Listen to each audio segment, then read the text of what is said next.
Thank you for doing this. The power of Instagram. Y'all are awesome on Instagram. Oh, thank you. You're We welcome. enjoy your posts. They're very upbeat and inspirational. And Oh, thank you. Well, will you teach me about Mahjong of with course. funny memes?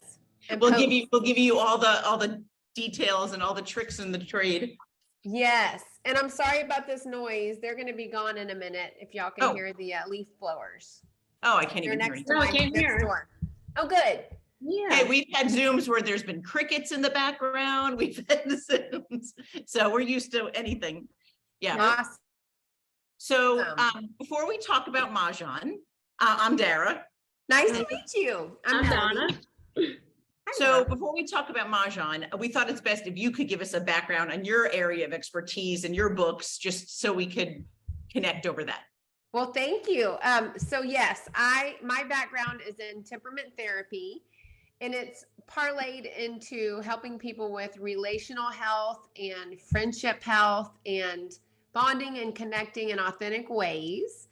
And the first book I wrote was The Friendship Bond, which is basically helping us learn how to cultivate healthy bonds, understand our strengths, recognize the strengths in others in a big nutshell, which parlayed also into, apparently I like the word parlay today, the identity bond and the couples bond.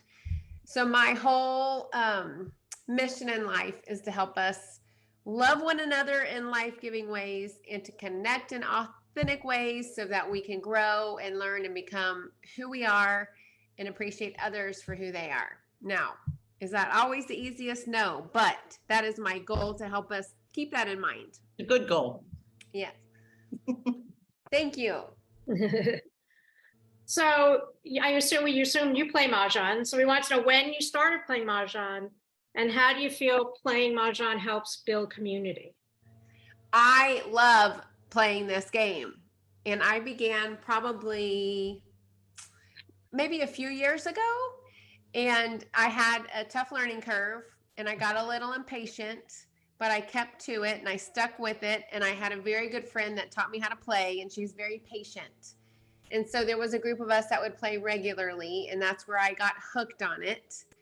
And so that's where it all began in a big nutshell, which is just taken on its own life, as you know. Once you kind of get the click in your brain, something happens and you want to play more. Yes, definitely. And how do you think it builds community, we were saying, and friendship? Yes, so I feel like Mahjong builds community in a lot of ways. And for instance, I've played with women that are in their 80s to teenagers. I've played with my son. I've played with my family. I've played with my friends. And so I love that it crosses different generational ages. I feel like it also helps us get to know people we might not know otherwise, because we have this commonality in wanting to play this game. And so we sit at a table, whether it's 30 minutes or 4 hours, sometimes with total strangers, because a friend's bringing a friend, or this person just pops in somehow. And so I feel like it builds community because we are literally sitting at the table with people. And I feel like that is what life's meant to be about, is getting to know one another and connecting with one another. And I also love that we have this common goal, which is to win, but there's so many other layers to it, which we'll probably get to. But I feel like it builds, sorry, go ahead. Oh, no, you had mentioned before when we were talking about how both introverts and extroverts and just the pace of the game. Like, I love how you said that. That was great. Yes. So that's one of my observations. I've not done a scientific study, but I've noticed my friends that are more introverted love playing this game because they connect with people and the pressure is off to have to entertain and talk the whole time. Then my friends that are extroverted can talk all they want, but they're also forced to listen. So I feel like this is a cool exchange between women or men that are playing this game in a way that we might not have if we're going out with our friends to a bar, for example. We feel like we got to be outgoing, we got to be upbeat. Or if we want to just play in the middle of the day and not have everything be based around wine or happy hour, we can play during lunch on our lunch breaks and not even have that be a factor. So yeah, I love that. I feel like people can be themselves And it's really, funny that you said about how introverts and extroverts, because Donna and I were talking to somebody doing a documentary, and he said that there was someone he spoke to who had never been away on any kind of convention or anything, and left a note to his parents. He was older, wasn't like a teenager.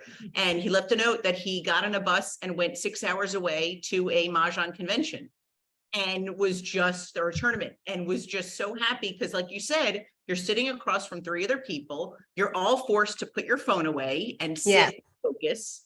So yes. that's Well, and for me, on a personal note, my mother was sick for a few years. And for me, it was such a great opportunity to just leave the hospital for a few hours and go play Mahjong with my friends. So it was a huge support system. It was fun. It was relaxing and took me out of that scenario. So that was great. And you didn't have the pressure of needing to talk or share. You could just be. And I Right. do love that this game offers that. And I like that it takes longer to play than maybe a rummy cube, for example. It requires more thought, but you're grieving or you're stressed or you're in chaos even, and you can just go sit. Where Right. else can we really do that? Just coming together without having to organize something. I don't know. Yeah. no. Yes. And what's interesting also is a lot of new players have learned during the pandemic and beyond.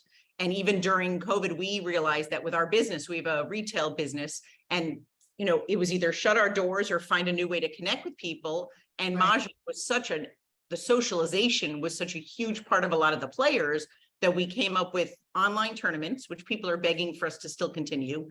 And we also started doing these Zoom talks. And we feel like pre-pandemic, people kind of poo-pooed relationships that were virtual, but Right. now we feel like a community. Do you feel like with your friendship bond and that there can be real bonds online? You know what? I feel like real bonds can begin online. Yes.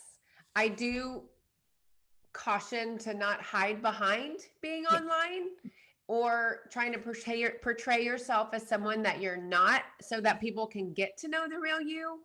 But definitely we can connect. And I don't know if y'all saw that article that just came out today, but it's really, I feel like, in keeping with what we're talking about. Was The it Surgeon General, yes, is that the U.S. Surgeon General released a report this month declaring loneliness and social isolation problems of epidemic proportions. And so it is really cool that you guys are offering a resource and a tool and a way to connect, really to meet the needs of human needs that we have. Right. So we can avoid this loneliness. So yes, I definitely think we could connect online. Not all of us can connect in person. What people do on our Facebook group is if they're home or if they're traveling, they say what city, what state they live in, where they're traveling to, and the style they play. And we have people that send us pictures. They've been playing virtually together for 6 months or 3 years, and now they're together playing in person. And they send us a picture posted, and it's just so great to see. Is that not so fun? Yeah. I mean, it expands your net, your world of options when in your Facebook group, right? Yeah. Someone in Massachusetts can hang out with someone from Texas when they're vacationing and meet in Florida. Like, how cool is that? Absolutely.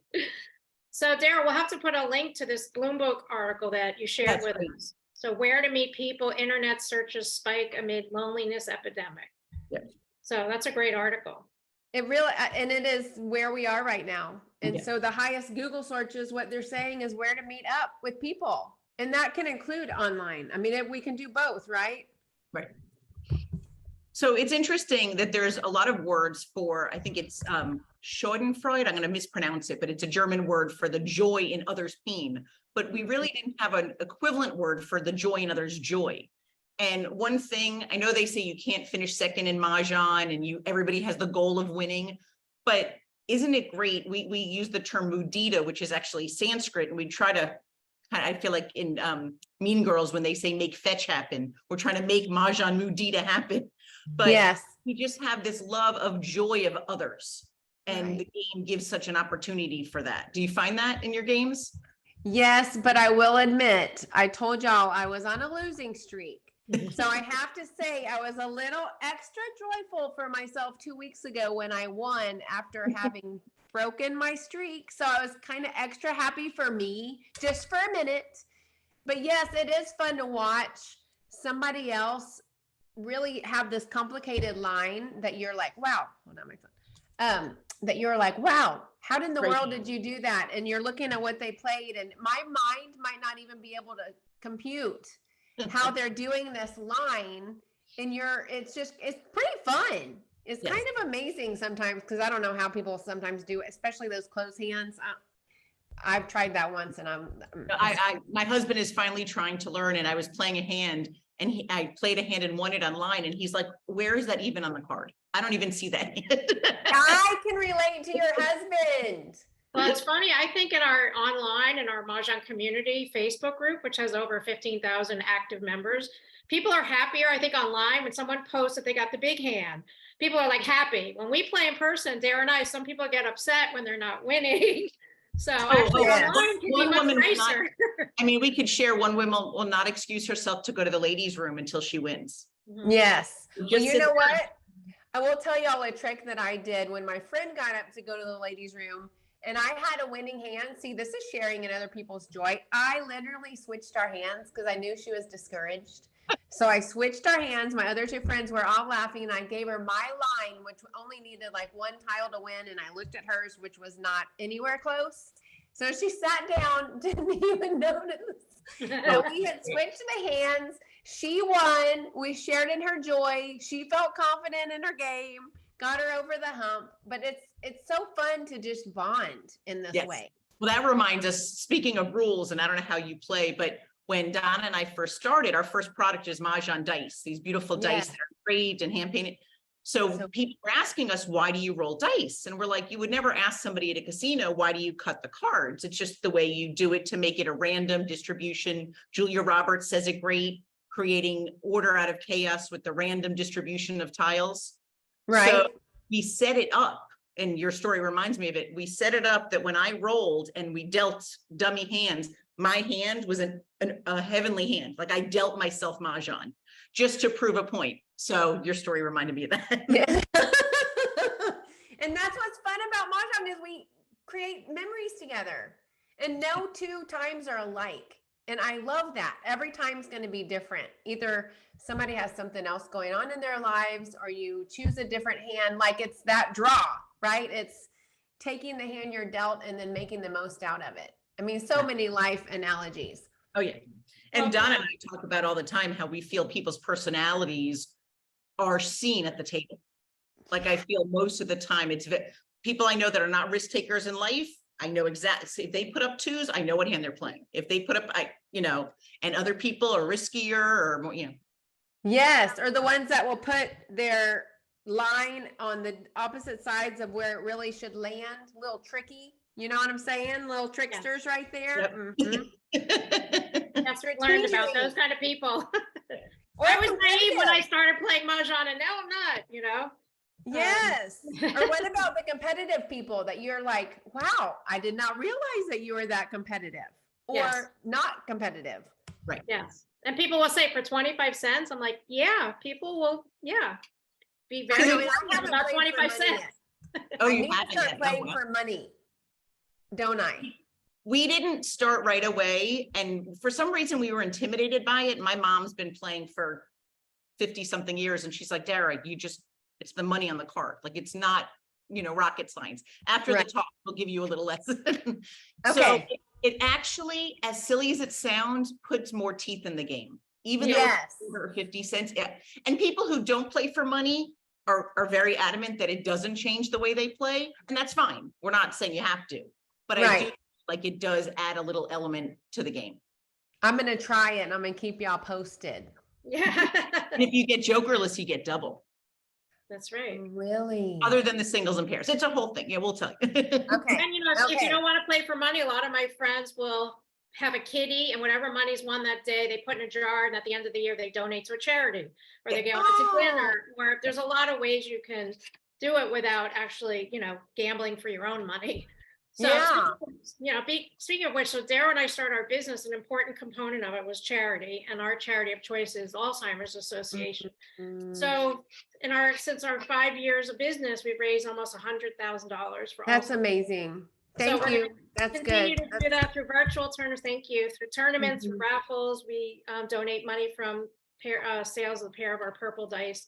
So we're going to continue to do that. And Yes, we were that's just wondering, great. That's so what do great. you think the connection between friendship, socialization, mahjong, and brain health is?